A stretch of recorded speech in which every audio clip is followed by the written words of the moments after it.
Welcome to our series exploring the enigmatic realm of unexplained deaths and mysteries. Join us as we delve into perplexing cases that defy conventional understanding, where each clue raises more questions. From baffling disappearances to puzzling crime scenes, prepare to uncover the secrets behind these haunting mysteries. You know, déjà vu is one of those weird brain things that's really fascinating when you get into it. It's that freaky feeling where you swear you've lived through a moment before, even though you know logically that's impossible. The term itself is French for already seen, which is pretty spot on. What's wild is how common it is. Studies show something like 60 to 70% of people experience it at least once.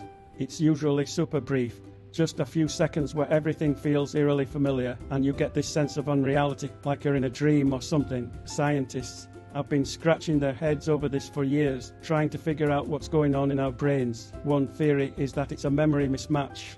Basically, your brain might be taking the current situation and incorrectly linking it to a past memory. It's like your brain's filing system has a hiccup. Then there's this other idea that it might be related to how our brain processes information. Some researchers think there might be a tiny delay in how different parts of our brain communicate. So maybe the information is getting to one part of your brain twice, making it seem like you're experiencing something for the second time. There's also a connection to the temporal lobe in our brains. Some scientists think déjà vu might be linked to tiny, almost unnoticeable seizures in this part of the brain. It's the area that deals with memory and recognition, so it makes sense that a little misfire there could cause this weird familiar feeling. Interestingly, déjà vu seems to happen more to younger adults and less as we get older. No one's totally sure why, but it could be related to how our brains change as we age. Some studies have also found links between déjà vu and stress or fatigue, so if you're exhausted or stressed out, you might be more likely to experience it. One of the trickiest things about studying déjà vu is that it's so spontaneous. You can't really make it happen in a lab, which makes it tough for scientists to study. They've tried some creative experiments, like using virtual reality to create déjà vu-like experiences, but it's not quite the same as the real thing. It's important to note that while some people think déjà vu is some kind of psychic experience or a glimpse into past lives, there's no scientific evidence for that.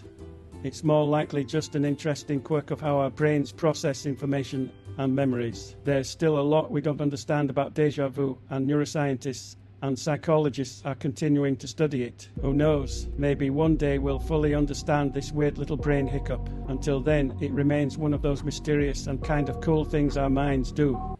You know, déjà vu is one of those weird brain things that's really fascinating when you get into it. You know, déjà vu is one of those weird brain things that's really fascinating when you get into it.